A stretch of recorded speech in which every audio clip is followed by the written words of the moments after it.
So if you're not a fan of the words, peak fiction. Mark, look at me. You're not him. I don't want you. I want money. I don't need you. I want money. Alright, so in the last video we did a 2-hour podcast on Invincible, and today we're gonna do a 30-minute one. Yeah, fuck you. Honestly, what the hell was this season? I like it. I think it's a good season. I think it's a bit messy. Can you not do that? I'm gonna turn you down. Fuck. You're fucking gross. You're fucking disgusting. You burp? What are you, some kind of burping man? Yes. Yes. Yo. 16 Markiplier. Alright, so let's give some context here. Basically, when Season 1 of Invincible came out, it was a success. Not that shocking. Yeah, you probably heard about it all over Twitter. Yeah, you probably got spoiled for the ending of Season 1 because it became a fucking meme. The Thank Mark meme.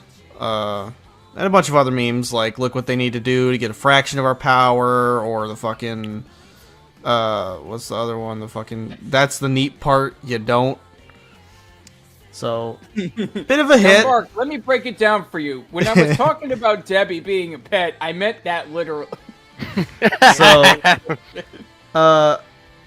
overall, I'd say Season 1, we really liked it. It was very solid. Season 2, of course, had a lot of hype to live up to, and... Another issue is that it took, how long? Like... 3 years. 3 years? 4 years, almost? Well, 2.5, technically, I guess. It took a while. It took a while. And people were excitedly waiting for it for a really, really long time. Until Amazon came in and decided to do what Amazon does best. Be dumb. Chandler, are you eating? No. Yes, he is. You know what I'm going to have to do to you, right? Yeah. It's like always Every single fucking video. He's call, like Minmon. Out fail. Do you do you only eat specifically at 9 o'clock? Because that is when we hang out. Alright, so... So we waited a while, so that already kind of made things a little bit, tense for Season 2. But then on top of that, Amazon had the brilliant idea of splitting the season in half. And airing one half of it, towards the end of... honestly... 2023, and then, the second half towards the beginning of, I think, 2024. Honestly, who the fuck did that even during the broadcast days? Yeah. Well, my theory, or what I think, is because I don't think it was done.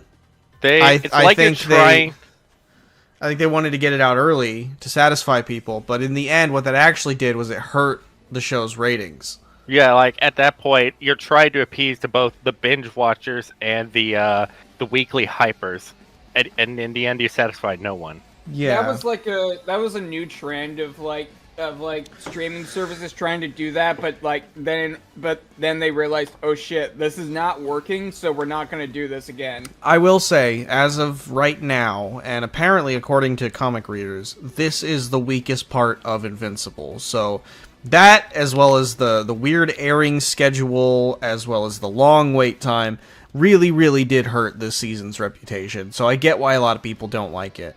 Overall, I do like it. I think it's decent. I think a lot of... Chandler, I'm gonna fucking kill you.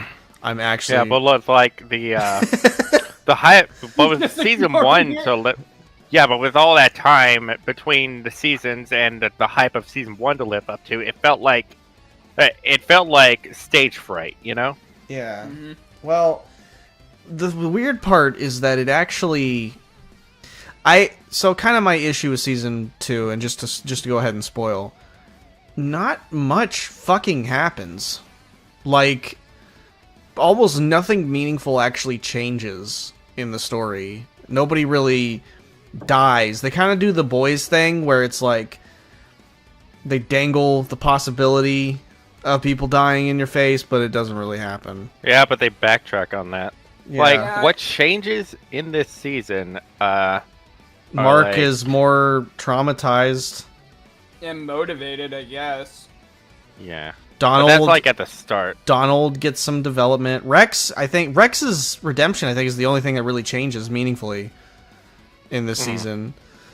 Yeah, but as far as like big plot events, there's There's very little, and if anything, it only expands. The only thing it expands on is like the Martian shit, and that still gets reiterated, and they still haven't done anything with that. But right. either way, So like if you're here for like the characters and the character development, then there's plenty here for you. yeah, plenty of drama, plenty of like decent, I also Is just it- think. I Yeah, also could just it- think- You go first. No, you first. Okay. Yeah. As far as is that drama good? Well, Mixed it is bag. in some place. it's a yeah, very mixed bag. very mixed bag. We're gonna talk about Amber soon. Well, we'll talk about the first episode. I'm just gonna say it. Fuck Kate. Mhm. Screw Kate. What were you gonna say, Salt? I also just feel like a lot of people were kind of disappointed by season 2 by the lack of Omni-Man. Yeah, I expected. I mean, him. yeah. I didn't even expect him to show up at all this season. I thought that was going to be one of those things where he like is gone for a really long time and then eventually comes back into the narrative. But Listen, if you got J.K. Simmons on your payroll, you're gonna use him. yeah, true. So basically, this season opens up episode 1. Oh fuck! I dropped my Berserk figure. Episode 1. Are you gonna eat that? Can I have it? Episode 1 opens with basically. Fuck off. Can you post this? Can you post the Cell meme that you sent me? Yeah, sure. Wait, no, that's season 3, though. That's season 3. That's a fair point. All right, we'll do that season 3. Episode 1 opens up with basically it sets up a new villain. This villain is Angstrom Levy, and he starts off as a pretty good person. Basically, he has the ability to transport between different dimensions, like alternate dimensions, and he essentially, like, he finds out that almost all of the other dimensions, Mark joins forces with his father. This is actually the only universe in which he didn't. And in all these other dimensions, basically, he gathers up the other versions of him so that he can combine all of their knowledge into his.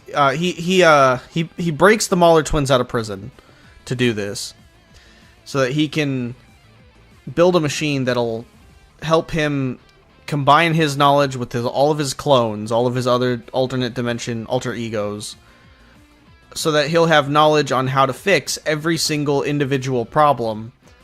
Because he basically, like, his plan is, like, all of the issues that we have in this world have been fixed in other dimensions. So I'm going to combine all of them together and create a perfect utopia. Right.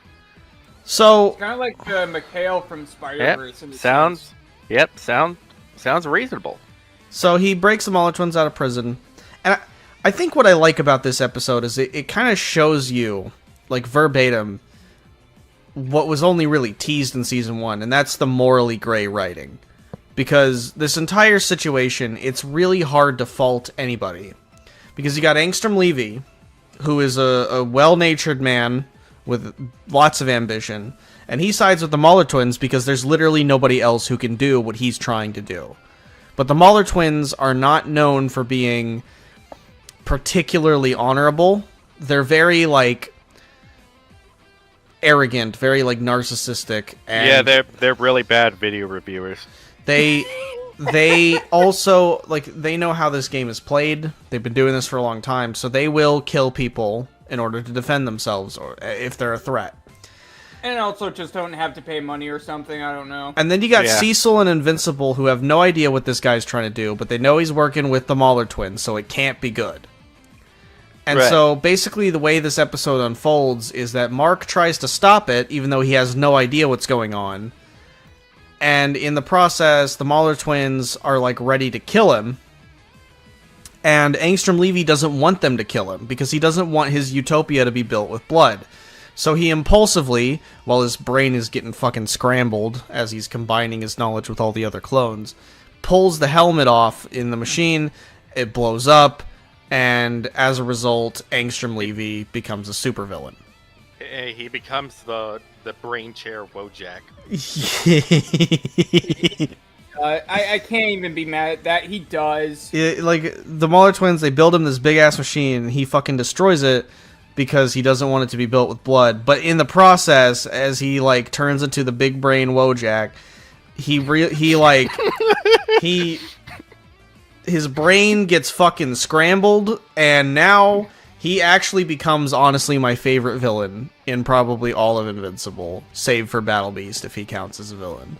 Yeah, I think, no, he is a neutral party. Yeah. So, outside of Battle Beast, I would say Angstrom Levy is probably one of my favorite villains, but I don't think this season does him a lot of justice.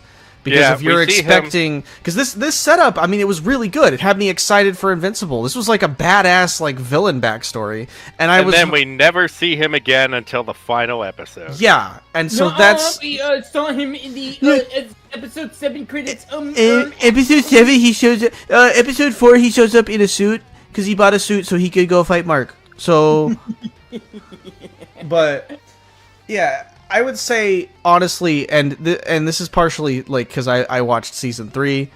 Holy fuck, this villain is so cool. I think what I like about him is that, like, with his brain, I mean, he's evil, but like, it's hard to really fault him because it's like his brain is so scrambled. He has the traumas of like all of the other clones, so he's experienced everything they've experienced, and as a result, he doesn't know what's what. He's basically controlled chaos. All of his anything stupid he does is because his brain is scrambled. Like, and it makes him unpredictable. Like, he's smart, but he's also really dumb. He also kind of has like a very, I don't know, like later on, he has like a kind of like very animalistic kind of like posing style later. He goes full supervillain. It's crazy. Yeah. And God, like, he's easily probably, like I said, my favorite villain. But again, this season, like, if you're expecting to see him, you're not going to see much of him. And this first episode, while it does set up his character really well, in the grand scheme of things, it feels kind of pointless. Yeah.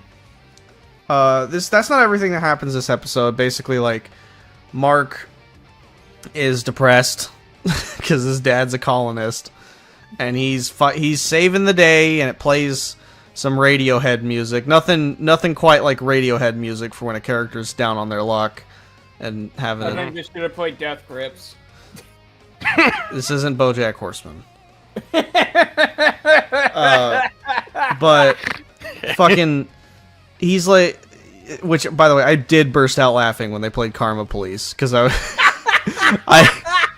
out of all the songs you could pick, I was like, that is the strangest one because, yeah, okay, it's like, it's downtrodden, but the lyrics are like bullshit, like, arrest this man, her Hitler hairdo is making me feel ill. Either way, I say the first episode overall, though, is strong, like, in isolation. Especially, like, it's kind of terrifying watching Angstrom Levy come out of the wreckage with, like, the only remaining Mauler twin, like, half of his face is burnt off.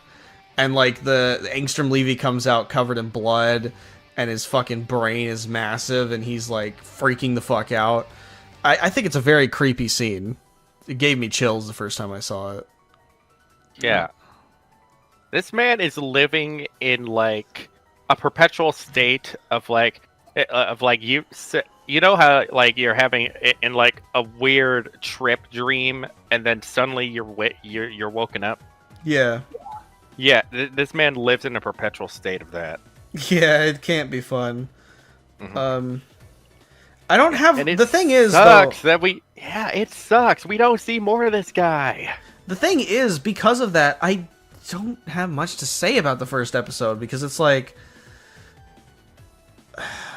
fucking, it doesn't really add much meaningfully to the series outside of just being a backstory episode, which I'm so, like by the end of season 3, you're gonna get a fucking ton of those. Like you're gonna get several villains set up that just in season 3 it sets up this villain called Powerplex. It sets up this other villain, this like dragon dude.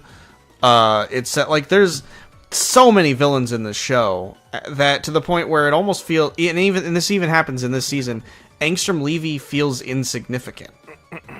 Yeah.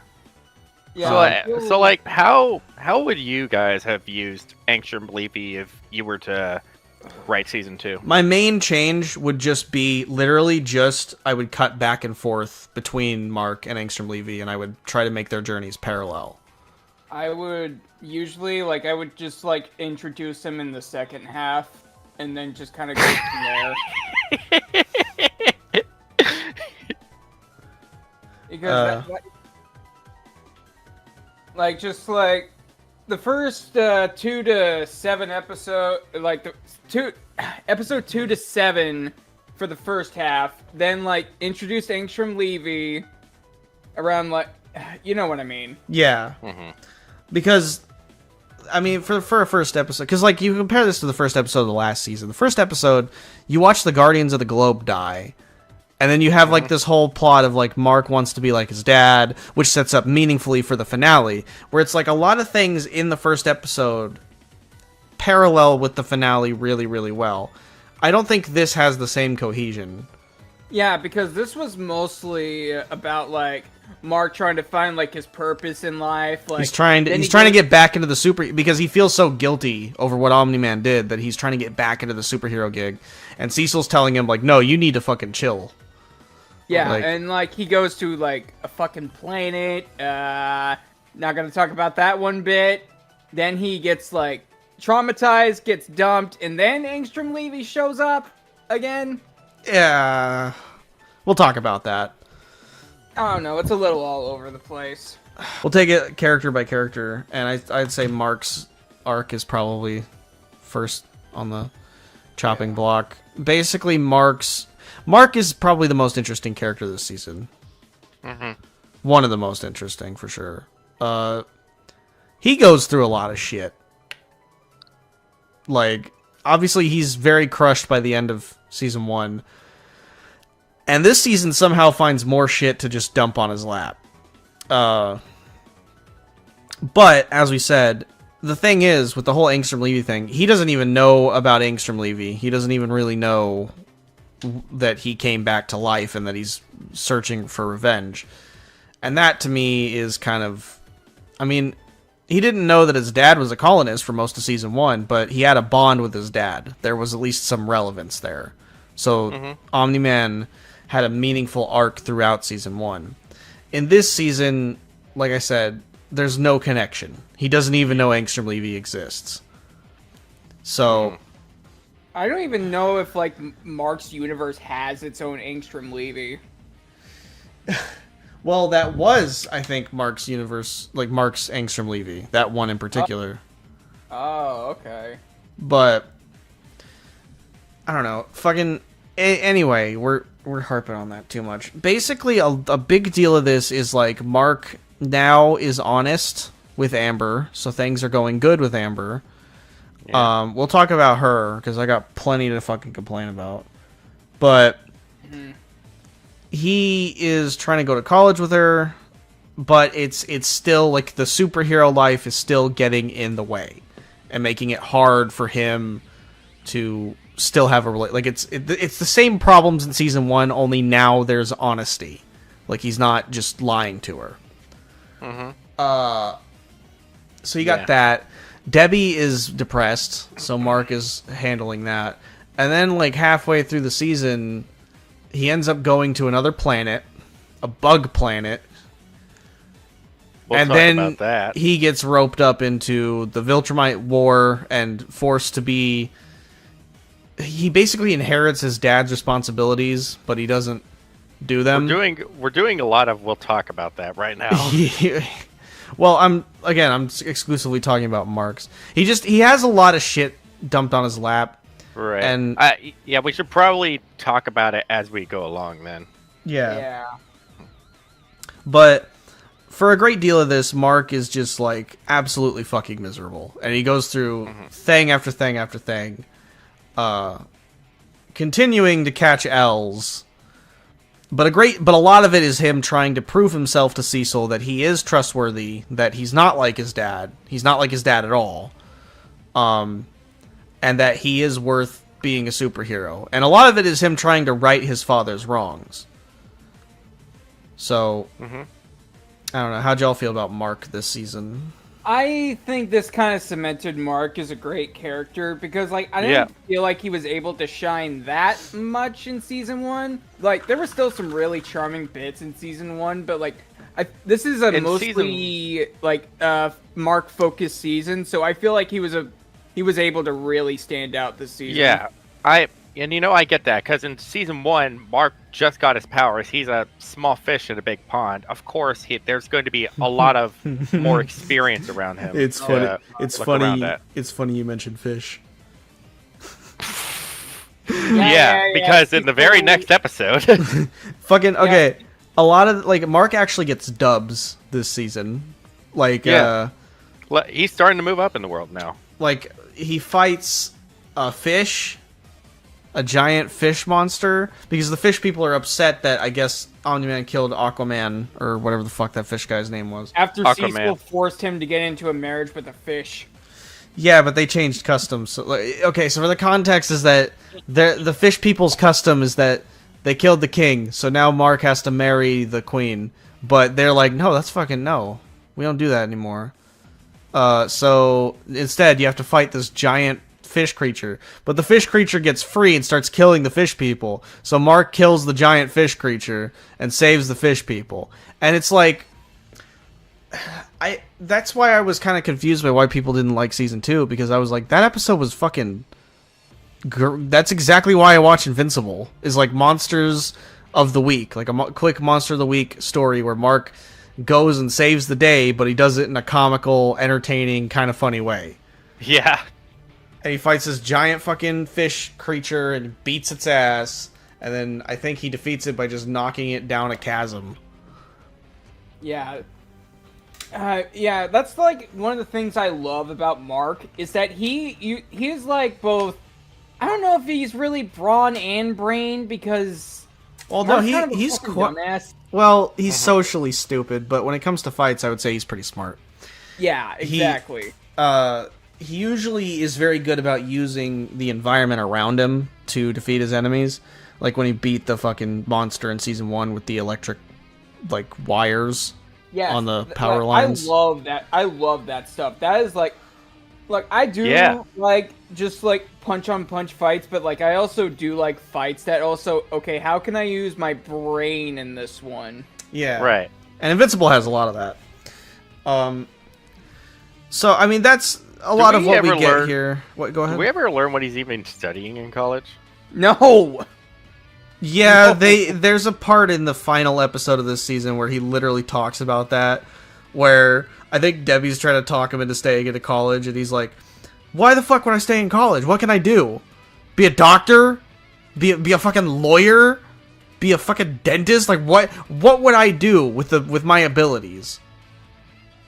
Can you just imagine freaking Mark just doing scalpel surgery and he accidentally just like presses a little too hard? And then he did surgery on a kid who got shot in the head, and that kid grows up to be a serial killer. And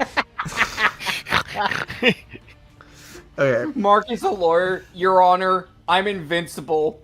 Your Honor. What if he was a lawyer and he worked for this guy that cooked meth, and the guy was bald and had cancer? Basically, like, there is a point. I'm gonna go ahead and just talk about it. Like I said, there's a point where Mark, while he's trying to balance his superhero life and his personal life, he just randomly gets invited to. He meets Seance Dog, which is the fucking comic book that he reads. And he's just like, what the fuck? Yeah, which reminds me, you guys remember Underdog? Oh my god, you just like unlocked him. Do you guys remember Dog Ningen? I feel like this is a joke of somewhat. Google Dog Ningen plot synopsis. and read it aloud to the class. Do you really want me to? Yes. This is worth it for the bit. Fine. How do you spell that? Dog. N-I-N-G-E-N. This is just Guts as a furry. This is Guts as a furry. This is real. This is a real thing. This is Guts as a fucking furry! Oh, so I can't really find a plot synopsis because this is the plot. This is the plot. Are you sure that's the real cover, Salt? Yeah, I guess I can't die yet until I find my father. Salt, take another look at the cover you posted. I want you to take another look at the cover no, you posted. Chandler, I am telling you, that is real. That is the real cover to this manga. This is a real manga. The plot is that a guy rapes a dog, and the dog has a son, and the son wants to get revenge on his dad by raping his dad. And it's called Dog Ningen. Or the English title is... I'm sorry, I'm losing my fucking mind right now. We gotta submit this on Peak Fiction time. It's peak.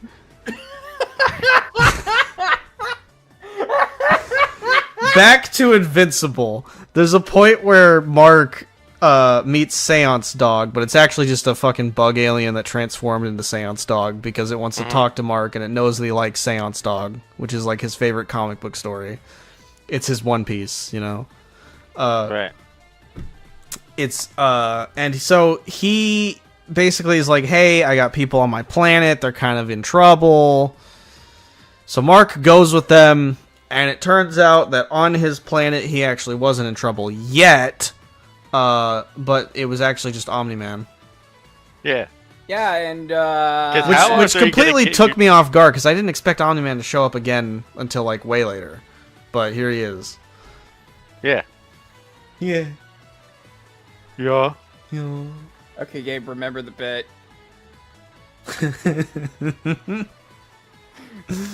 Me when I okay, fine. You know what? Fuck it. I'm ripping off this Band-Aid. Omni-Man fucks a bug. In all fairness, the bug is voiced by Rhea Seehorn. Of Kim Wexler who in plays Better Call Kim Saul. Wexler. So this is basically what he fucked. You think she like asked Omni-Man to do his best? Oh my Saul god, Goodman there's a part where they make out in front of Mark. I'm like, And they're like fuck? touching tongues. It's why. And, Like and they that's not the only part. Omni-Man has a kid with a bug, yeah, and his so name's Mark has Oliver. Mark His has name is William Afton. I was gonna make that joke, you fucking asshole. His name is Thanos. Yeah, he's purple. He's Orpal. He's Gurple. Why he Orpal? Why he Gurple though? Why he Gupple? Brain rot. He- This fucking brain rot. He's Gurple. He's ugly as hell though. This is the ugliest fucking baby I have ever seen. Oh, is this a fucking list of time cards of every instance in which you see Kim Wexler's feet? Is that what this is? Is this what you have sent me right now? I knew what it was before you even said it, bro. Look at this fucking baby. This is the ugliest fucking baby I've ever seen, bro. If I saw that damn thing in my living room, I would stomp on it until it was a small purple stain. I would Wait turn it a minute. into a passion fruit shake. Wait, hold on. Like the baby in the show is a lot more purple than the one in the comic. Did they like Did they purple They wash purple him? washed the baby. Invincible is gone? Whoa. Oh my god. I'm sorry. I will have, say like, a lot three of jokes, bro. a lot of season 2, like I said, there's not a lot of action. Like that first episode, I personally liked it. it didn't really grab a lot of people because there's not very much in the way of fights except for Mauler twins jumping Invincible. And then the explosion. But see, like, episode 2 had some action. It was that fish episode, but then kind of goes back to being slow. So this part right here where Invincible goes to another planet is kind of the first real hook that the series has. Because this is when he meets Omni-Man, and there are so many complex emotions that come out of this. Like, he hugs his dad, but he hates his dad, but he loves his dad, but he's angry that he would start another family. Right. And but, like, your dad, like, bro, his dad, the last time he saw his dad, he basically just admitted that that nothing he did on Earth mattered. Which I think was a cope and a lie. I think he really did care about Mark and Debbie, I think he went to the space gas station to grab milk, and then the very next time you see him, he just started up another family and tried to pretend like nothing happened. Yeah. Oh, with God. bugs. Yeah, he fucked a bug. He fucked a bug. So the pet thing was literal. Omni-Man literally had sexual intercourse with a bug. Yeah. Yeah. What the fuck are Viltrumites on? Jesus Christ. So it's like, it's a lot for Mark to deal with, because it's like, you don't blame him for, like, the very first thing he does when he sees his dad is he hugs him. Because he looks at him angrily for a second, but then he hugs him. And then Right. he introduces him to the Bug family, and it has probably my favorite title card, my second favorite title card. My first favorite is in season 3, but it has my favorite use of the title card, where Mark is just like, "What the f?" and then it plays the intro, and then it cuts back to him going like, "Fuck."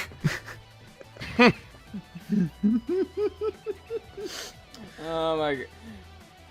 I think we should continue with the plot a little bit. Yeah, Can so I explain it, please? Yeah. So anyway, he asks Mark to take care of his purple son. Because like there's like 3 Viltrumites coming to the planet right now, and if they see Oliver, they will kill him because he. And I'm not making this up. Literally because he's purple. Yeah. Because Viltrumites are only allowed to have mating privileges with like species that are genetically the same, I guess. They have to have permission. Yeah. Right. And honestly, it's probably one of the best fights of the season. Actually, no. I'm gonna say it is the best fight of the season.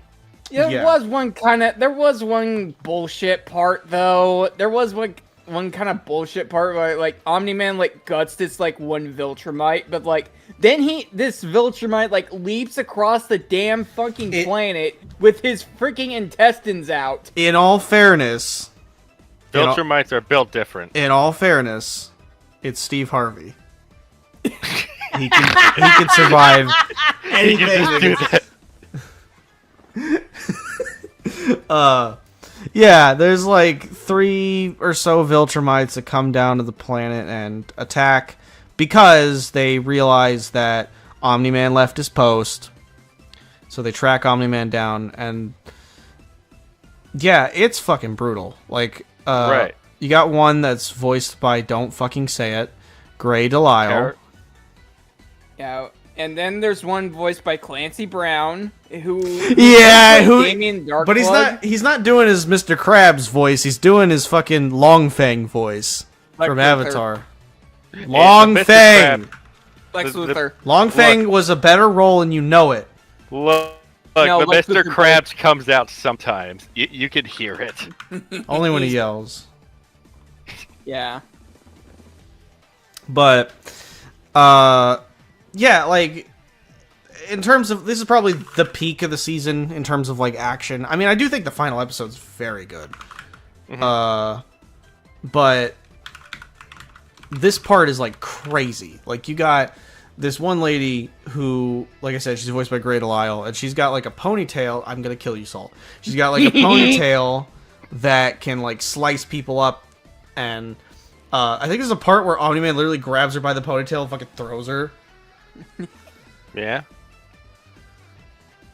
This is Clancy Brown's character. General Krieg. General Krieg. Krieg! Creed. Oh, actually, something that I learned about Invincible today. Apparently, if you are a male Viltrumite, it means that you actually... It's like a status symbol somewhat. And also, it's just because... I also did learn this today. Like, a little bit of a fun fact. So, Omni-Man is actually based on James Jones Jameson because he didn't want him to look like Superman. James Jones Jameson's better than Superman anyway. Yeah. Them picking J.K. Simmons was probably intentional. No, that had to be a coincidence. I don't know, man, because they're trying to get Bryan Cranston in the show, and he said no like fair. multiple times. I think they pick their actors on purpose. Yeah. No, he obviously watched Oz, and that's why he wanted to get him in there. He saw him play a Nazi, and he wanted to get him in Invincible because he played a Nazi. I liked it when J.K. Simmons said the N-word. I like it when J.K. Simmons butt raped his cellmate. That was such a I liked great it when scene. J.K. Simmons beat the shit out of a pedophile. He didn't just beat the shit out of him, bro. He crucified him. He fucking I'm not even kidding. He nails him to a cross. Base.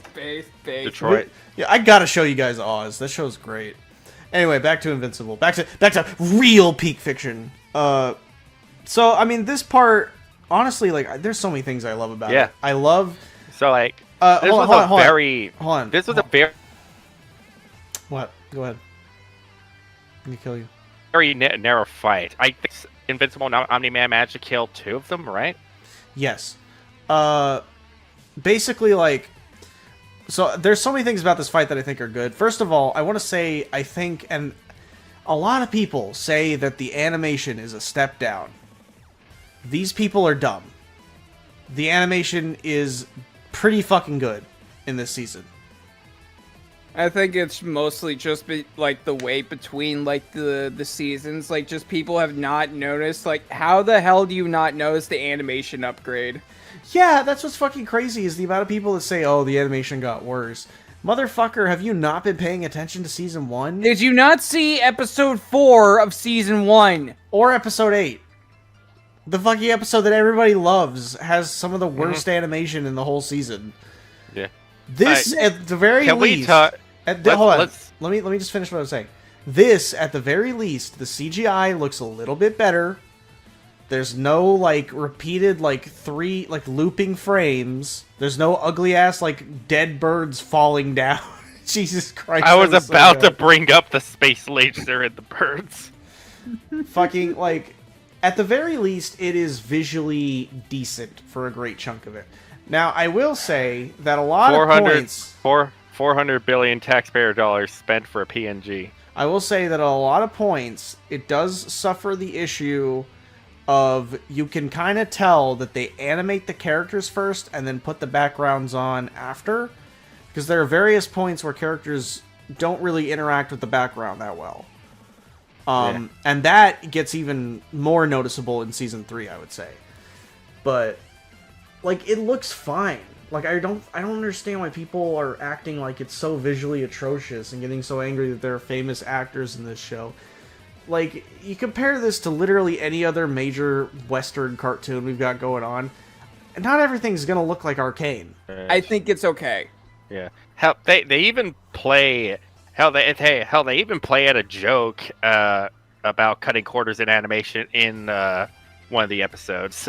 I remember that joke. Being so much funnier in the comic. Yeah. It doesn't get adapted as well here. Well, I like the bit where, like, Mark got, like, super stylized. That was funny. He's like, and it kind of looks like a different show entirely. So, I mean, yeah, I think this joke was much better, like, more funny in the comic, just because it was more brief. They kind of drag it out a bit in the show. But yeah, the animation quality, like I said, it looks decent. Like, it's not that bad. Not everything's gonna look like Arcane. Like it's Not everything's gonna look like JJK, even though JJK season 2 kind of suffered in places. yeah. It's fine. People are just blowing it out of proportion. This show looks better than most cartoons of like today. So, Yeah. but I think the choreography is always a treat in the show. They always really snap with like the fight choreography and the weightiness. Oh, They're good at making fights have like absolutely, a bro. lot of like decent impact. Like bigger characters feel slower and heavier. Smaller characters are quicker and much more like, you know. And also what's so good about this fight, the Thraxa planet is fucking gorgeous. Like the purple sky and like the towers and the dirt and everything. Everything's very solidly colored. It looks so good in my opinion. Mm-hmm. And the Viltrumites look sick. Like I love Krieg's little fucking eye thing. I love the bitch with like the weird hair. Good shit. Good shit. I like Steve Harvey.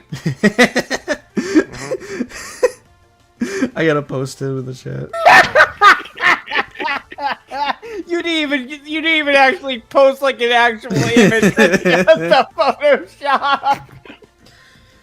I also love how this, like, even though you're conflicted, it kind of makes you understand Omni-Man a little bit more. Or at least it makes you Right. understand that he never really did want to do the things he did. He just did them because this is what we're dealing with. This is Viltrum.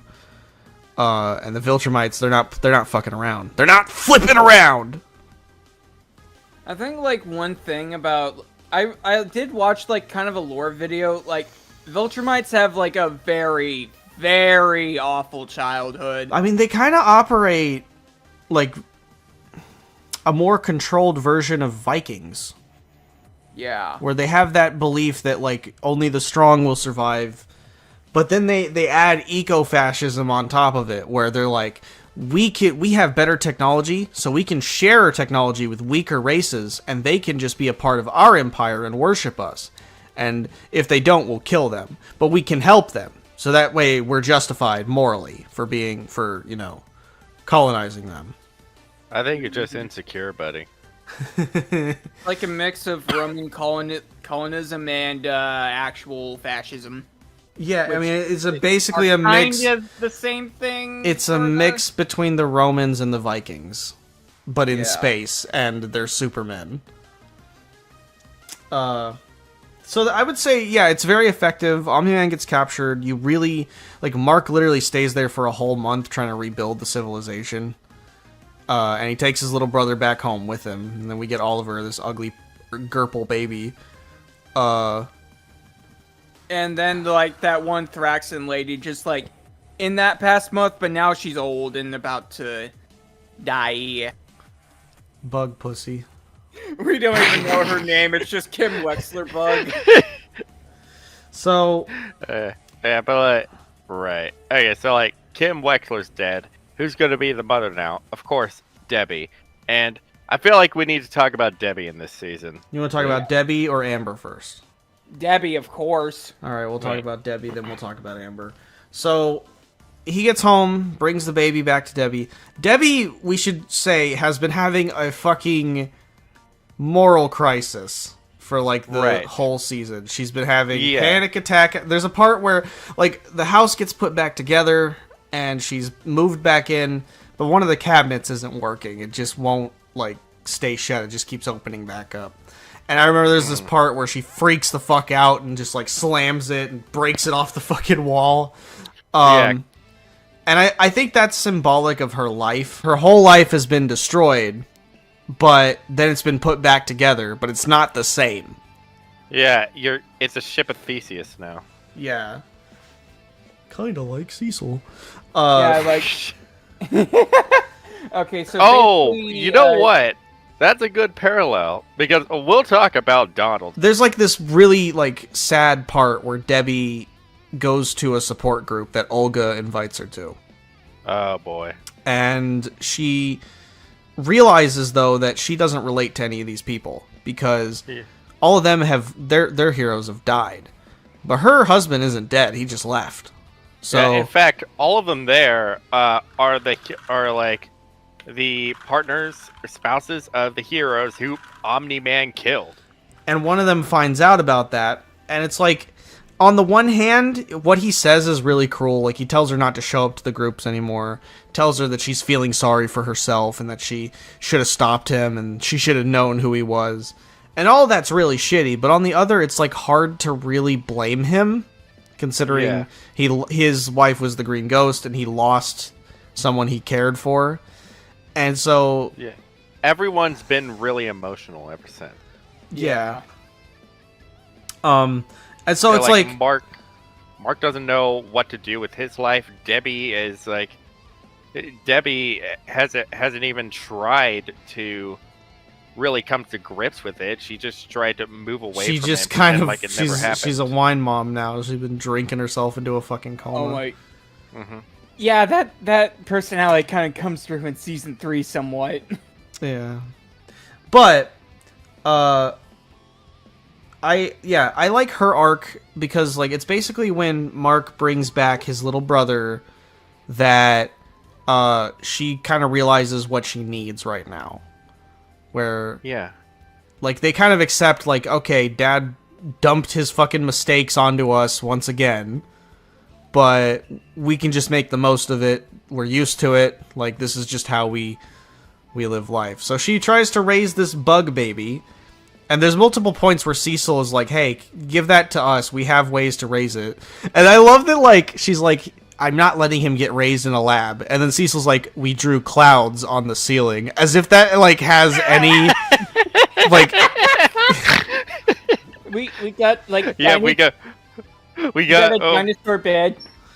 Well, we got Freddy Fazbear plushie. We have That's what the kids like we now, have right? Lightning McQueen bed. We got, we've got a... We've got a Nintendo 64 in the corner. I used to love playing that growing up. But wait, yeah. they still sell Nintendo 64s? Yeah, you can get one for $200 on Amazon. What do you mean the PlayStation 2's retro? It's pretty recent, no, it's right? still a new console. It's new. Resident Evil 4 came out a couple years ago, actually. Whoa, guys. Sonic Adventure 2 came out 6 months ago. So, yeah. Like, who the fuck else is there? There's fucking Amber. So, right. So obviously, Mark is still having issues. And Amber is there trying to be a support figure for Mark, an anchor by which to be able to process his problems and all that, and that's good. Also, what the fuck happened to Amber? Oh my god, she's like not the same character. Yeah, because it's a different character. We call her Amber too. Like, fucking, the Amber in season 1 was super condescending, super just like judgmental, always sarcastic all the time. And this Amber is none of those things. She's probably the sweetest character in the show. Like, it's like she was on 2 levels on 2 different occasions, written by the kind of writer that writes out of spite. Oh my god, you wanna know what it... Yeah, and when she said, like, I understand you have to go to a planet for a long time. You're a superhero. This is not the same character. There's literally a part in season 2 that pisses me off so much, where they're talking about their issues, because they can never go on dates, they can never hang out, they can never do anything, because Mark's always busy. And she's like, it's like, it's lonely. And he's like, and I've always got to save people. And she's like, and if you didn't, I wouldn't be with you in the first place. And I'm thinking, excuse me? Really? Did season 1 just not happen? Like, this is... Is it not canon? My issue isn't even that they improved her. I like that they improved her. I like that I like her now. Because she's adorable. And, like, her dynamic with Mark is fun to watch. But also how? It's like the fact that this whole development happens off screen. Because, like, you look at a character like Rex, who we'll talk about here in a minute, who naturally develops into a way better character little by little every episode. But then you look at a character like her, and she just has a complete 180 off screen. To me, that's not endearing. That's just kind of... It really feels like they just changed her because of the way the fans responded. Yeah, to me, though, it still feels off because, like, at the end of season 1, she only got back with him out of, like, pity. So this just feels like she had to change her whole personality for pity? Okay. What it feels like is that season 1 Amber, I feel like they were really trying to make her like a fucking strong, independent woman. You know, they were trying to really go for the woke angle, which I'm okay with some wokeness. I'm not one of those types of fucking weirdos. Yeah, but then you end up making someone who's way too full of themselves. Yeah. Yeah. There's a difference between confidence and arrogance, and she was very arrogant in season 1. And then they realized we don't like it, so they try to fix it. And to me, it just kind of makes her whole character arc a little sloppy. Right. Now, a better character is Adam Eve, and I loved her arc in season 2, although it made me very mad for like the reasons that they intended. If you thought Adam Eve's parents were unbearable, they get worse in this season. I don't even mind her mom.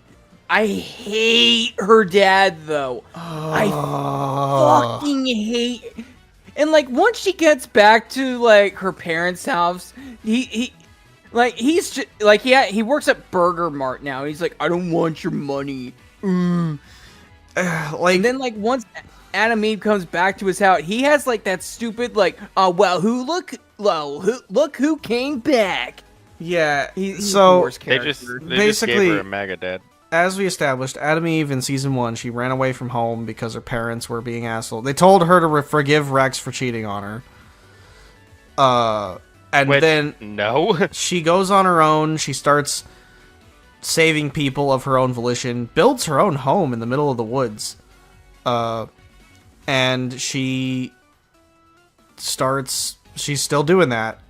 But then she gets a little overboard and she tries to save everybody, tries to fix everything, and she ends up making some problems worse, where she rebuilds this infrastructure, but with no prior knowledge of how to actually construct, like, with no like architectural experience, it gets destroyed. And so her father shows her that, and the way he does it, like the tone he talks to her is so dehumanizing. Like he talks to his daughter like there's not an ounce of love for her in his tone of voice. So like the way he talks to her is psychotic. Like there's absolutely no love for his daughter. mega dad. Yeah, kinda. And then she is so distraught by this that she ends up taking her anger out on a villain and almost kills him, and actually ends up injuring some civilians. And so from there, she decides she wants to give up on this whole hero business. Because like at that moment, she feels like her dad's been validated. Yeah. And I really like that. Like, I don't like that she had to go through all this, but it's like, she's a very interesting character, and the show kind of not so subtly pushes her as like the better option for Mark anyway. They've been doing that since season 1. She sort of serves as the catalyst for Rex's redemption, which we'll talk about here in a second, but go ahead. Yeah, because like, I was gonna say, if you're a super, you might as well also date a super.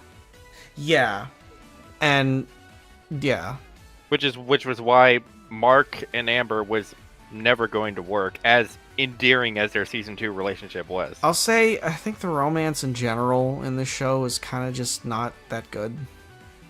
Yeah. They try to go for this weird, like, it's all very obvious and very, like, direct, but they try to go for this sort of lampshady, self-aware angle, and I don't think it pans out that well, but that's something I'll talk more about in season 3.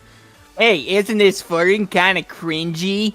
Yeah, they'll, like, literally say that out loud, and it's like, I don't know, it's just not doing it for me. Millennial. I mean, there are cute moments, but like a lot of it doesn't feel natural at times.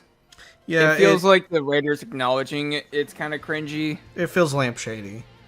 Yeah. Right. I guess. And that's just you trying to protect yourself from. Hey, I know my writing's bad, but I know it's bad, and so so laugh, haha, haha, lol Mao.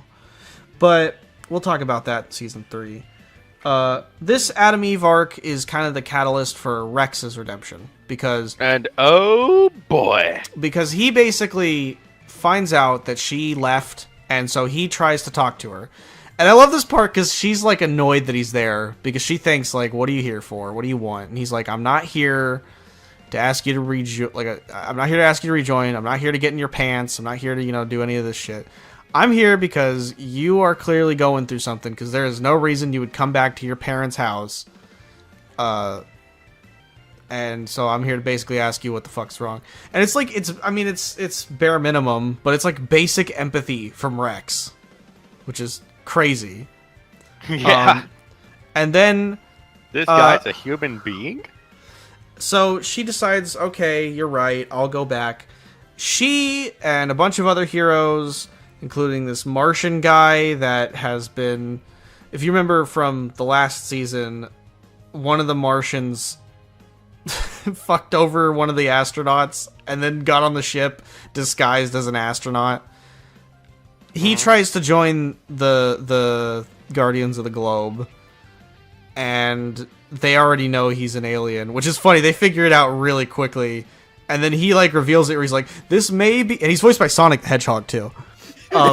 Yeah, but he's he's voiced by Movie Sonic, and like, I gotta keep this in mind. We watched this like a month after Sonic 3 came out, so this was pretty fresh in my mind. But talk about low budget flight. No, for movies, I'm out of here. But he like he's like, prepare for this reveal because it might be too shocking for you to handle. And then Cecil's like, we know you're a fucking alien. Konnichiwa. So he has a situation brewing back on Mars where the human now is being taken over by the Sequids. So he is compromised Mars. So they have to go to Mars and stop him. And while that's happening, Rex, Shrinking Ray, and Duplicate stay on Earth. And this is like, I know we said the fucking Viltrumite fight was the peak of the season, but to me this was the peak of the season because which was especially crazy because it was like we got episode 4 and then we had a couple months where there wasn't anything, and then we got this episode and this is how they came back, and I was like, holy fuck. But basically, the Lizard League, which have been like catching strays since the inception of the show, they've been like a joke for this whole series. They almost nuked the country. They infiltrate this like government agency with like nukes and shit, and they get ready to start some shit. And Rex and the others, Duplicate and Shrinking Ray, go to stop it, but they came prepared. And they get their shit ran. It starts with Duplicate getting massacred by the bigger guy, where she starts running out of clones basically, and he kills her before she can clone herself, and like smashes 2 of them into each other, and that's already shocking. But then Shrinking Ray goes to attack him, and he grabs her and eats her. And of course, in the comic book, that was when she died. Yeah, but then here, she tries to do the Thanos maneuver. What I love... That was not in the comic. Literally in the comic, he just eats her and that's it. But... And I think it's a guy in the comic. I think Shrinking Ray was a guy. I don't know if that's for sure a fact, but... he eats Shrinking Ray. She tries to... And Rex is like, she doesn't stay small. She tries to grow big, and you think she's going to burst out of his body and kill him. And...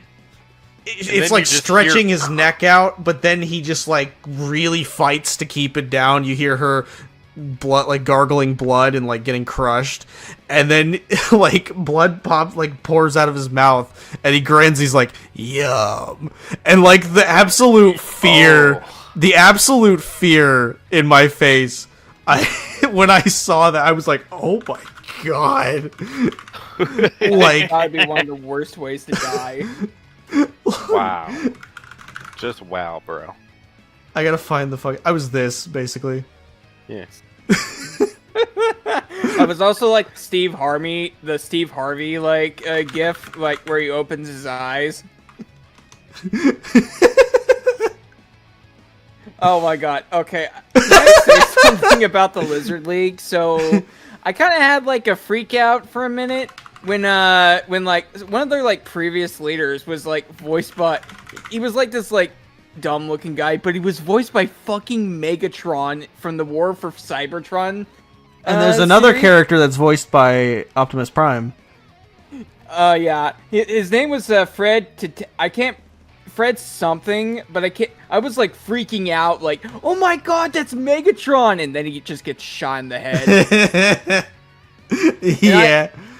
And he's not here right now, but I gotta complain about this. Pasta Man called me soy because like I was freaking out over a voice actor. Fred It says the had a fucking squire. guy that like freaks out about Attack on Titan every 5 seconds. Just had to like slide that. Just had Bro, to, you're the guy that freaks out about Monster Berserk. He is. Yeah, I Okay, would I thought say you were gonna say monster. he did say monster. We mean Yeah. And I'm No, aware of that, but he can't make fun of Salt because he's annoying about Attack on Titan. Also, this guy's my goat. Yeah. Because what I love is that like Shrinking Ray gets crushed and Duplicate dies. So Rex is like, oh shit. Oh shit. And he's like getting fucked up. Like they're clawing the shit out of him. He's covered in blood. At one point he kills the woman the with the sharp claws, and then the big guy eats his hand while he's got an explosive in it and blows up. His head blows up. It kills him. So it's just Rex. He lost his hand. His entire body is scratched up. And like he's fucked up beyond belief. And then this fucking guy comes up to him, points a gun at his head, and Monologues. And then actually just shoots Rex in the head.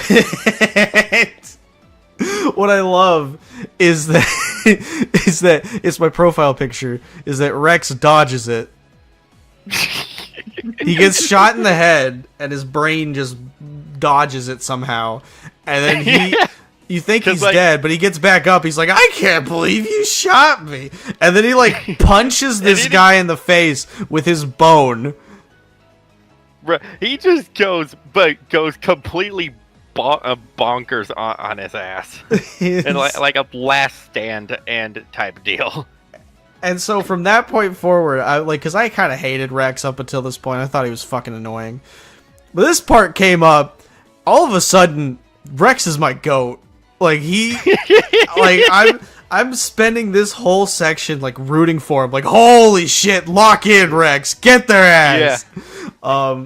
And when it's all over, he's like, yeah, I'm fine. I'm practically title card. And from there, that's where Rex has kind of a redemption arc where his brush with death basically makes him realize that he's been an asshole.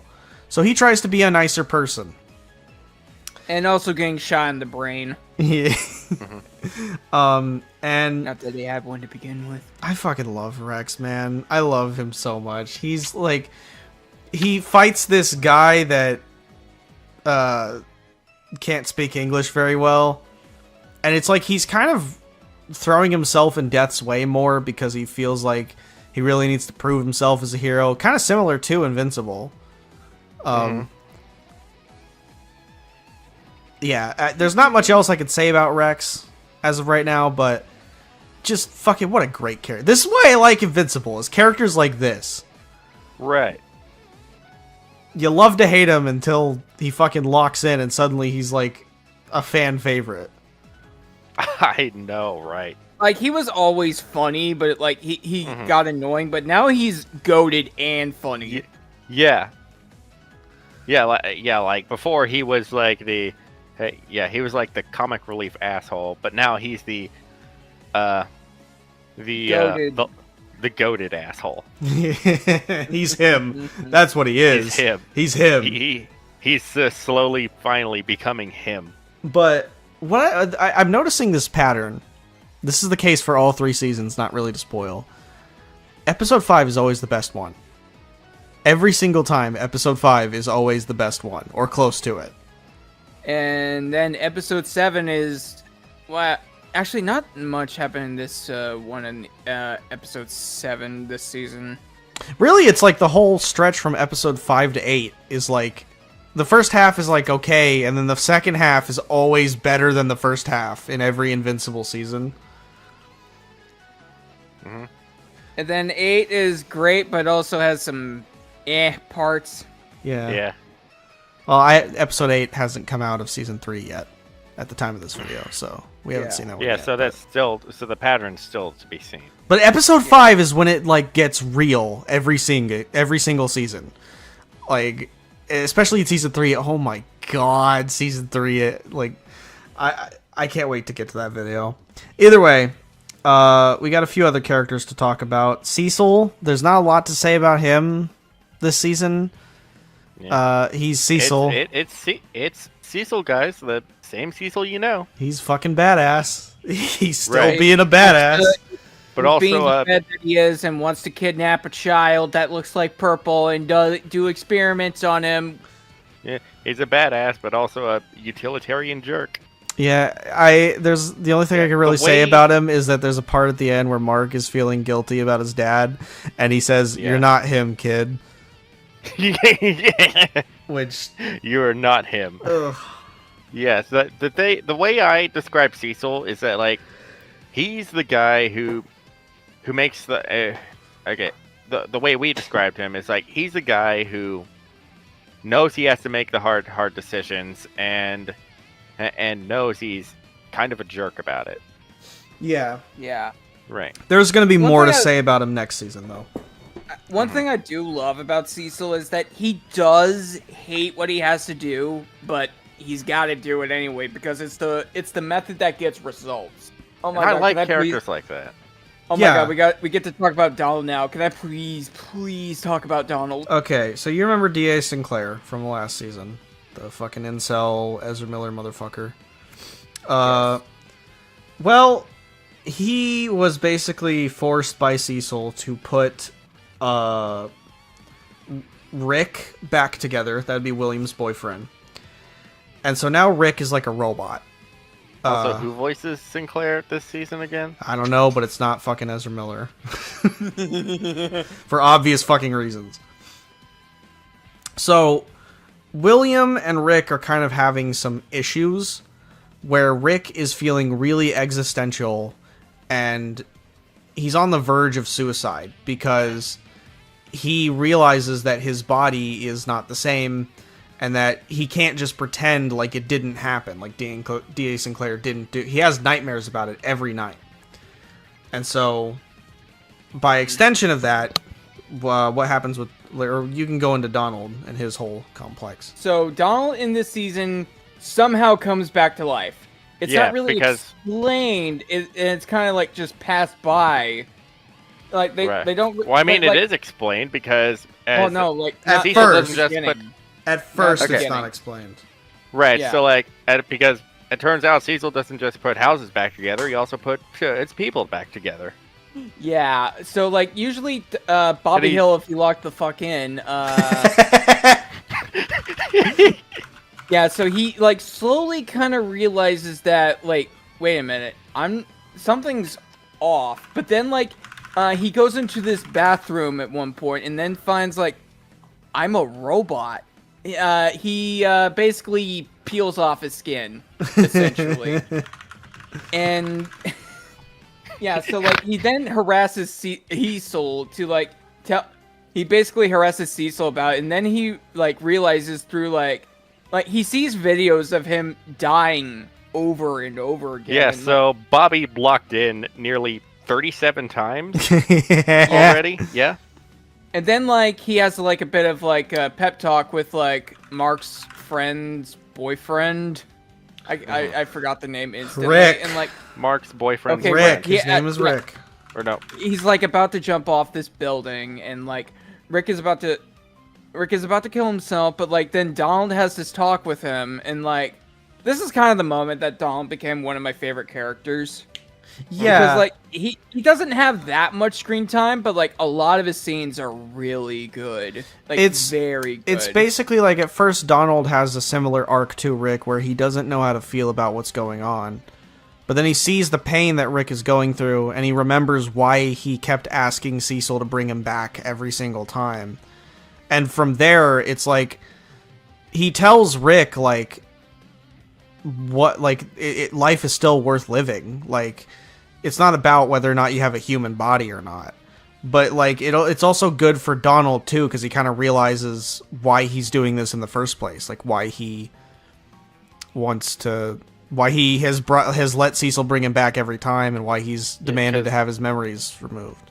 Yeah, because your life isn't just you. It's what you do with it, too. Yeah, it's kind of like a nice little answer to the Theseus problem, where it's like, is it the same ship? Well, it doesn't really matter. It's the same ship to you. If it sells, it sells. Yeah. Right. And at that point too, I also, if I remember right, also Donald also finally asked to stop having his memories erased every time, right? Yeah, from that, well, yeah, he says like he realizes that asking to have his memories erased was a mistake. Yeah, he it needs messes to- with him every time. He needs to carry all of this with him. It's so fucking good. It's so good. Yeah, because like you can't run away from want to run away from everything that happened. It still happened. Yeah. The best thing you can do is just like chalk it up and do the best with it that you can. So there's a couple other things to talk about, but honestly, they're not that eventful. We could probably just go through them rapid fire and then talk about episode 8. Oh wait, one thing I do want to mention about Donald, he's kind of a he's a real big sweetheart, honestly. Like, Yo, there's a he's lot of so stuff- lovable. He's such a cool Yeah. dude. Like he Like, is he's- awesome. Like he's that. He's him.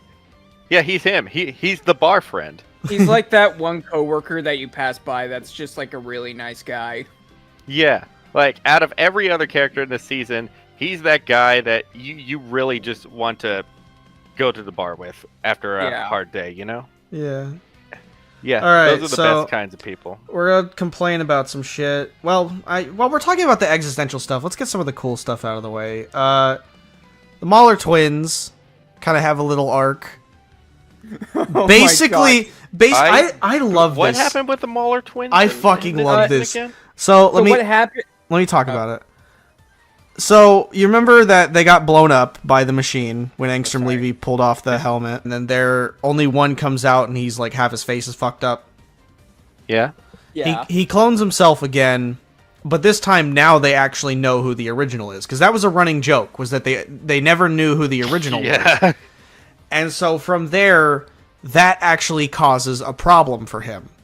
So you kind of realize something about the Mahler twins. They need that constant, like, they need that constant uncertainty on who the original is, because upon realizing that he's the original, the other is forced to be subservient to him until eventually he ends up poisoning him and killing him, because he's an asshole. So it's like he thrives off of that conflict, that inner conflict with himself. Without it, Right. he won't survive. Yeah, like he'll just destroy himself. And so that's kind of like what I like, is that basically the reason he got killed by his clone is because he was given an answer. Without that answer, he's able to thrive. But when he gets that answer, that's when things go south. Yeah, and nothing gets done. Yeah. I do kind of want to talk about Rudy and Monster Girl. Well, that's what I'm going to talk about, but...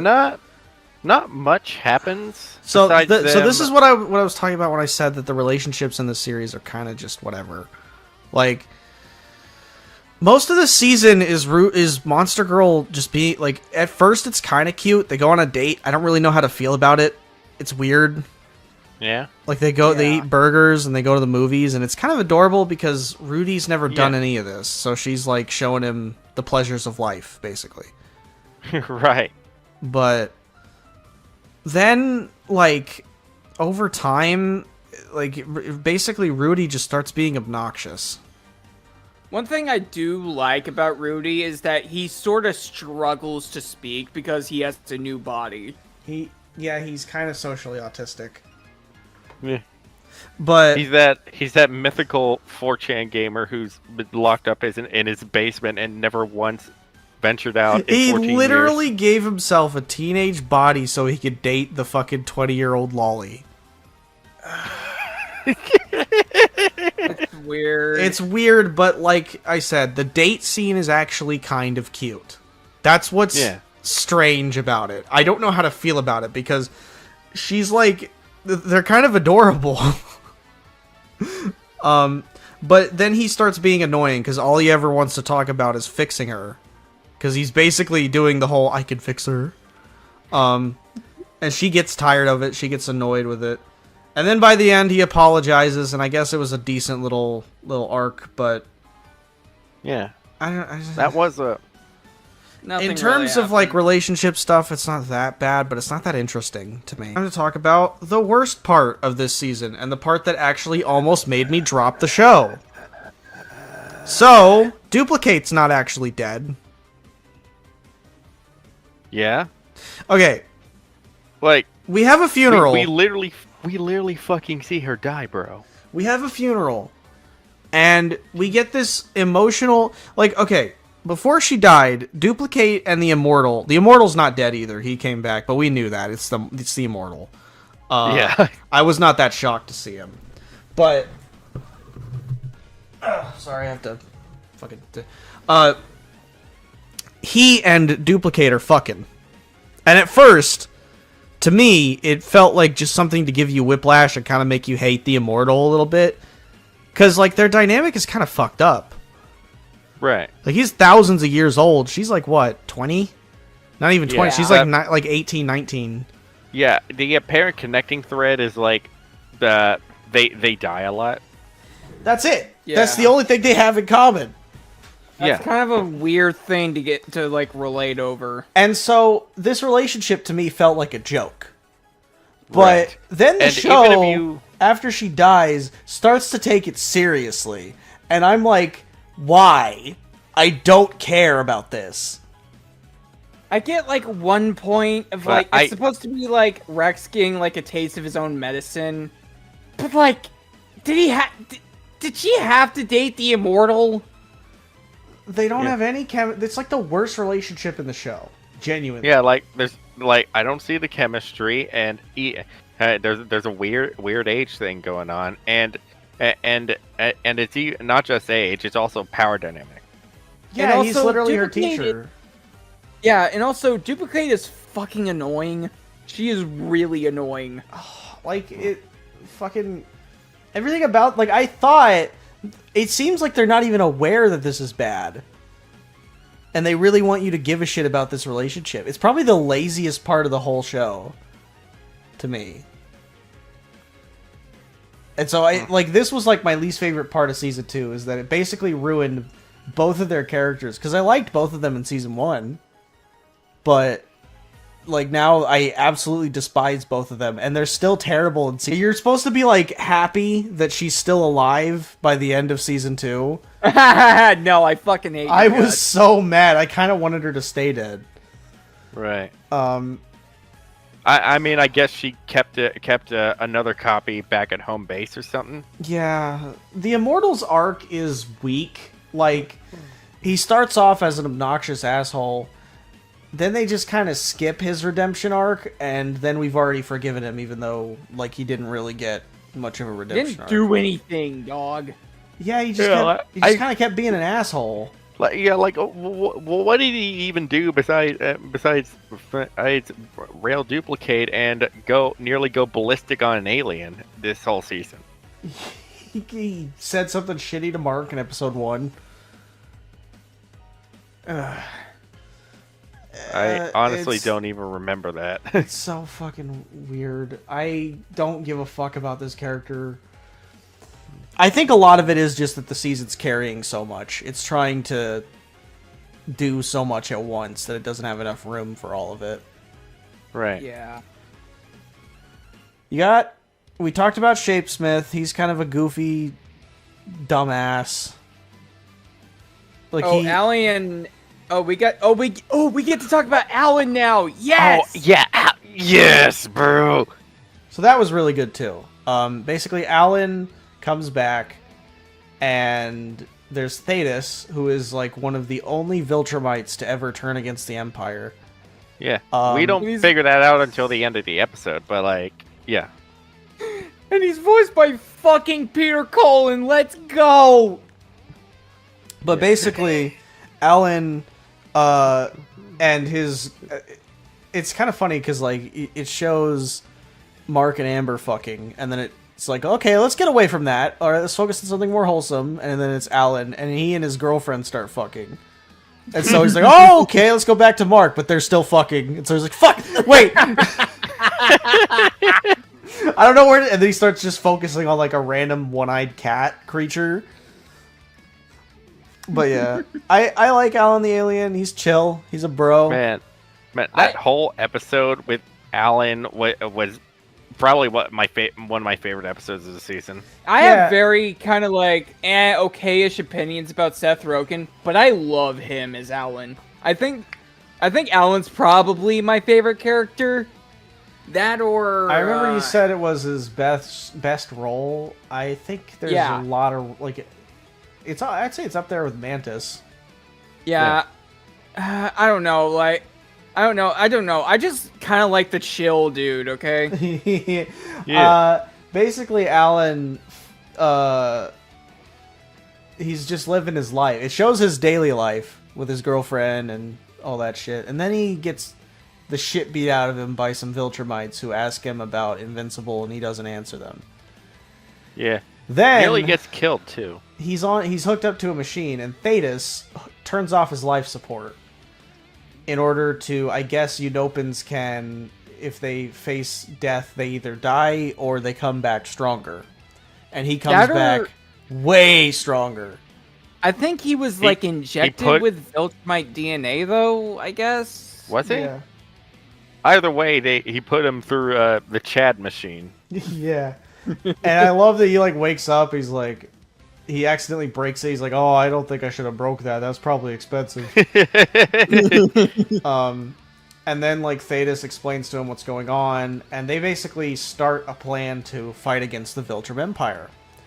And he basically has him go hunt down Invincible because Invincible's he needs to find out about this Invincible character.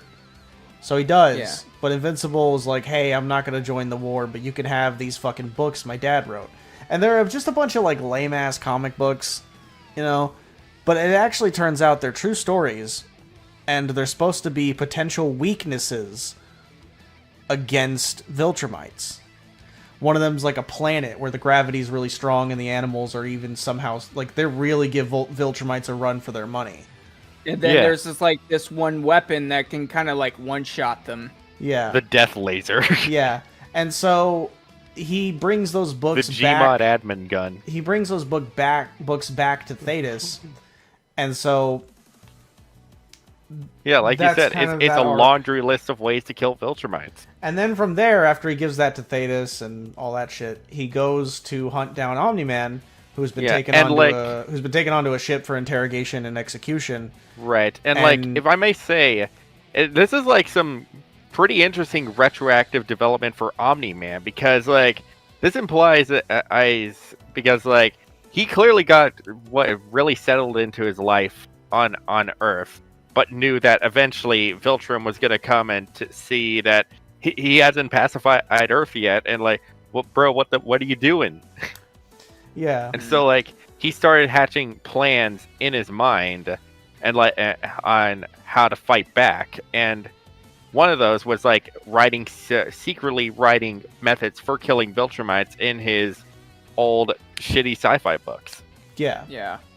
There was this like kind of like one weird moment with Thetis, aka Optimus Prime, where he rips off his beard, and that's the only way Alan figured out he was a Viltrumite. Like, I guess Viltrumites have really well-defined chins. Yeah, it was kind of dumb. They all got fucking Matt Smith chins. But Yeah, I don't know. Like, so Alan from there, he hunts down Omni-Man and he infiltrates a ship by letting the Viltrumites beat the shit out of him and take him on board as a prisoner. Which leads to some crazy shit in Season 3 that I will not spoil. But basically, he's trying to talk Omni-Man into leaving this place and joining him in the Coalition. And Omni-Man doesn't want to, because Omni-Man's feeling all mopey and sad, and boo-hoo, I killed people, I deserve to die. I think I miss my wife. So that really only leaves Anissa, who is a bad bitch. Bad bitch, goddamn. Yeah, so in her first scene, she almost chokes the shit out of Amber. Need. She could hold on, let me pull up. She could do this to me and I would thank her for it. Honestly, really intense moment there, because like it's like having your head, or like it's like having your neck with like the business end of a machete pressed right up to it. Yeah. So she threatens like Mark a bit, and then like Cecil says, "Oh hey, there's a kaiju," and like Mark kind of realizes, "Oh wait, this is an opportunity to show myself against this Viltrumite." And he struggles a bit against the kaiju, but then like and she kills it in like 2 seconds. She basically just mod no clips through it. Yeah. Mark still ain't shit compared to the Viltrumite. Coughing baby versus hydrogen bomb. And so from there, basically, she's like, she's just like, you're not doing what you're supposed to be doing. Yeah, and then they fight, which is basically coughing baby versus hydrogen bomb. Yeah, she beats the shit out of him. Because Mark is being stubborn and like Cecil is literally telling him like, just tell her you're gonna take over the planet and we'll figure out some shit. But he doesn't want to listen because he's Mark and he's like, no, I'm not gonna do it. And she's just beats the shit out of him. Invincible. And then she leaves. And like it's just strange because it's like this is towards the end of the season, and I was literally thinking to myself through this whole episode, where the fuck is Angstrom Levy? He shows up at the end, but it's mostly just focusing on the Viltrumite war. So what'd y'all think of Anissa? Require. Yes. I need her to like just rip my guts open, okay? I want her jump roping butt booty naked right in my face so I can see that booty bouncing with maximum efficiency. I'm not going to lie to you. I want that and I desire that. I need that. I'm dreaming about that. I could fix her, but I don't want to. She has a sex drive, sir. I won't spoil, but yeah. Wait, what? I y'all don't want to know. That's all I will say. I got a comic, or it's in the comic. It hasn't been adapted yet, but okay. Wait, what is this? Don't worry about it. Okay. I'm not gonna ask any further. I think people are gonna be freaks when that scene inevitably gets adapted. Anyway. What? So, I mean, honestly, the only interesting thing I could say is that she's basically just an eco-fascist. She's basically like saying, like, you're actually doing a disservice to them. Our empire could bring them out of global warming. It could stop all of their hunger. It could make them stronger. And he's like, no. But really, you know that she's just asking to, like, she's wanting to basically rule them, which means that kill anybody out of turn.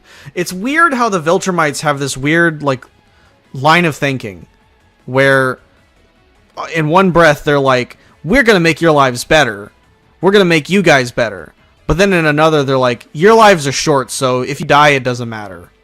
Congratulations, you're now being rescued. Please do not resist. Yeah. Literally. It's literally the fucking under new management like meme. Yeah. So after she leaves, and Mark has gotten the shit beat out of him, he and Amber break up. Boo-hoo. I don't care. It's a little sad. It's kind of a sad scene. But considering Amber is kind of a weak character, it just really doesn't doesn't do it for me. Yeah. Is there... Where? I was just kind of waiting for them to Where? I knew it was gonna happen. I'm surprised that she... I kind of did not care. I just wish she wasn't in season 1 at all, and then just appeared in season 2 this way. Yeah. Mm-hmm. And then right after his girlfriend dumps him, that's when Angstrom Levy comes in, and we can talk about the season finale, which I think is actually a really, really good episode. Basically, Angstrom Levy shows up at Debbie's house and destroys the little earpiece so that Cecil can't contact him. Yeah, so like, literally, bro, where were you? He was getting ready. I'm sorry, can I autistically rant about this fucking gun? Why does it look like it's from Black Ops 2? It looks like I could put it together in my garage. Look, Bro, I know he hits him with a doodad. The contraption. It just looks like a PNG. It looks like one of those like stop motion videos. It probably is a PNG. Yeah. The more I look at it. I'm just like. You could edit something over. You could like edit like fucking. Yeah, this you could edit the giant text that says "gay porn" over that and make. Somebody please do that. I'll try and do it. Oh my god. But overall, I thought this episode was very good. There's a lot of like they do a Spider-Verse reference, which I thought was hilarious.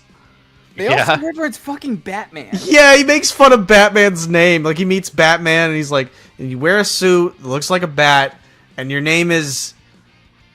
It just doesn't seem original. And there's like various points he gets stranded in a random dimension, and he starts talking to people there, and then goes back to fighting Angstrom Levy. Yeah. Do you think like the writer for Invincible is like one of those like Batman hates poor people? Not really. No. I'll say I don't think he's that down bad. Invincible feels earnest. It feels like he does like superheroes and comics, Sincere. and he made this out of love for the medium. It does not feel like The Boys, where he knows nothing about it and feels the need to make fun of it. Right. No. It feels like someone who grew up with the Raimi movies. Yeah. Even though the Raimi movies came out during the comic. Yeah. But, Right. like, I'm just saying it has that spirit. It feels like he likes the classic Batman and all that other shit, but he wanted to make a gory spin on it. But it does feel like he likes that shit. Right. He understands us. Kind of like Umbrella Academy. Like, Gerard Way is a huge fan of Marvel. But he made Umbrella Academy because it's different. He also made Penny Parker. Yes. Okay, I got a rant about this. This is a very big side tangent, but The Boys only makes fun of superheroes that exist. Invincible actually makes new superheroes. Yeah, it tries to do something unique. Yeah. But it doesn't shit on the medium of superheroes. Which, if you're gonna shit on it, do it right. Like, Watchmen's probably the only one to do it right. Kick-Ass too, I think. But that's a side tangent. We're getting off topic.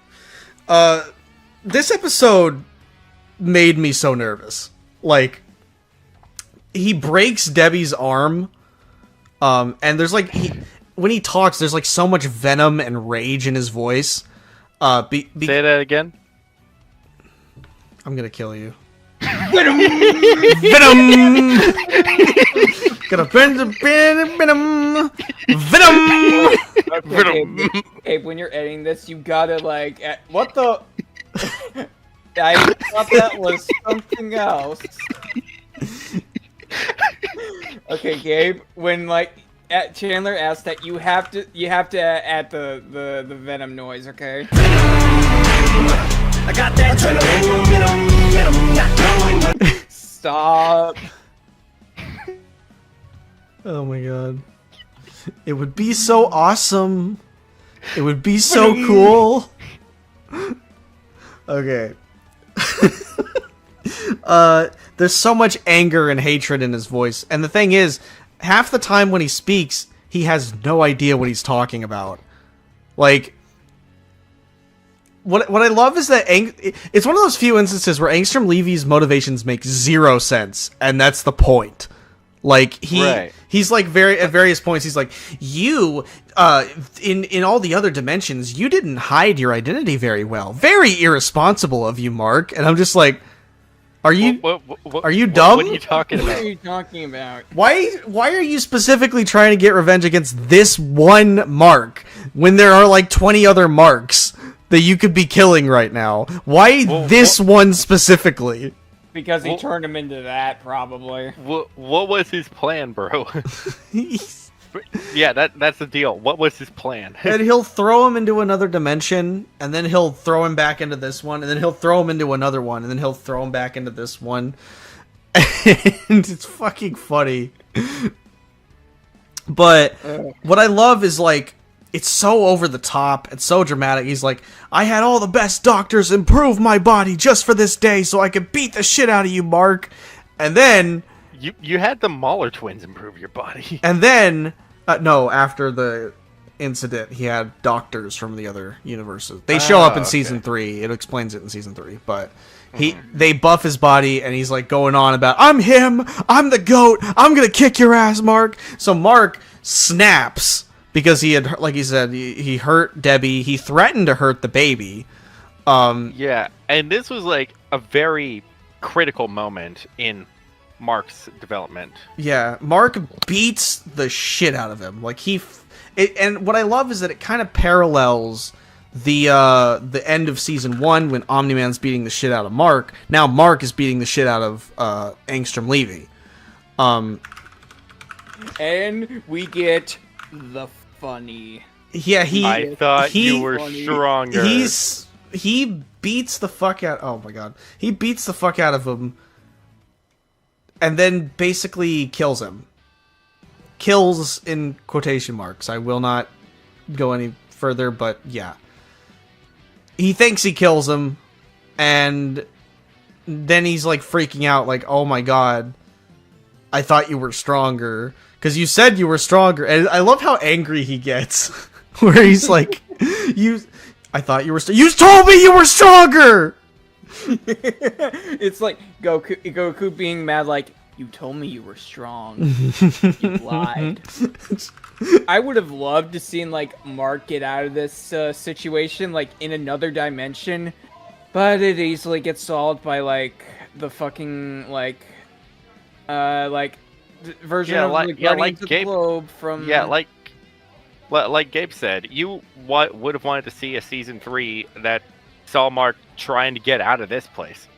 Yeah, that's what I was saying was, like, the way it's kind of a cop-out. They have, like, Rex and Robot and all the other motherfuckers from the future show up to save Mark, and this never comes up again. Right. Because this timeline's basically undone. Yeah. Now, personally, I don't see what we could have done with that in Season 3. It'd probably make a neat novelty for, like, an episode or two, not a whole season. Yeah, I mean, I don't know. I just feel like for a little bit of a stretch, we should have had Mark be stranded in this dimension and then try to find a way out himself. I understand there wasn't much of a way out of it beyond just that, but I just felt like this cop-out was kind of lame. Like, it... I mean, there's some charm to it, because it kind of reminded me of Mass Effect a little bit, but, I don't know, I thought it was just kind of dumb. Kind of convenient, I guess, is the word that I would use. Yeah. Like, they could have had the same situation, but with, like, different framing and pacing. Yeah, or just have him kill him in his own dimension. I just want to say, look at all that fucking blood. Jesus. Yeah. You get to see his face in Season 3, like what it actually looks like. It's really funny. He fucks him up bad. So, then from that point forward, basically Mark is feeling immensely guilty and traumatized over his situation. Yeah, because for that moment, he became his dad. Adam in Eve the from the worst way future, possible. before he gets sent back, Adam Eve from the future tells him that she always loved him. So that gives him some weird feelings about Adam Eve in the present. And that's about it. Cecil tells him he's not him. Yeah, and then right after Omni-Man misses his wife. So I think 3 we can memes back to back. Yeah. I think we can probably just go ahead and get into ratings. I thought this season finale was overall very... What the fuck? No. No, not Word Girl. I'm sorry, I found it. I had to post it. Hold on, I gotta go find some. I think I'm gonna give it a 7. Yeah, 7. It's okay. Like, it's not as good as season 1 for sure. The writing definitely isn't as strong. I think the visuals are a little bit better, but I don't think that really... I think it just lacks the cohesion of season 1, and also because they had actively changed character deaths, nothing really happens except Rex being a better person. Right. Yeah. Yeah, I'm gonna say I'm still using layer grades because I'm a contrarian. I'm a sissy. Yeah, I'd give this one a B if season 1 is an A, and for me, B means good and A is great. Yeah. Oh wait, Just for transparency, because I want to reserve S for like masterpieces, like top of the class.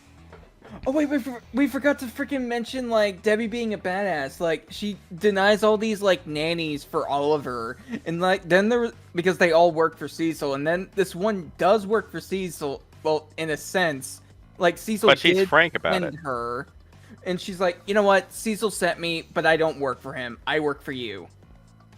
Yeah, It was Mama pretty Boss. Yeah. Yeah. Can't wait to talk about season 3 though. Season 3 is so far is my favorite, for sure. Right. I got to catch up in season 3 still. Season yeah, 3 you is do. You season got a 3 is a week. fucking banger, bro. So I'm glad to hear.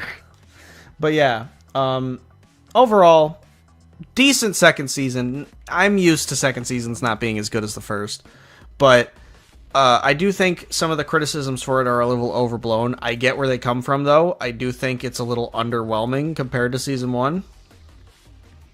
But there is a lot of gold kind of hidden, like sprinkled across it, that makes it worth the watch, especially on rewatch. It's better on rewatch.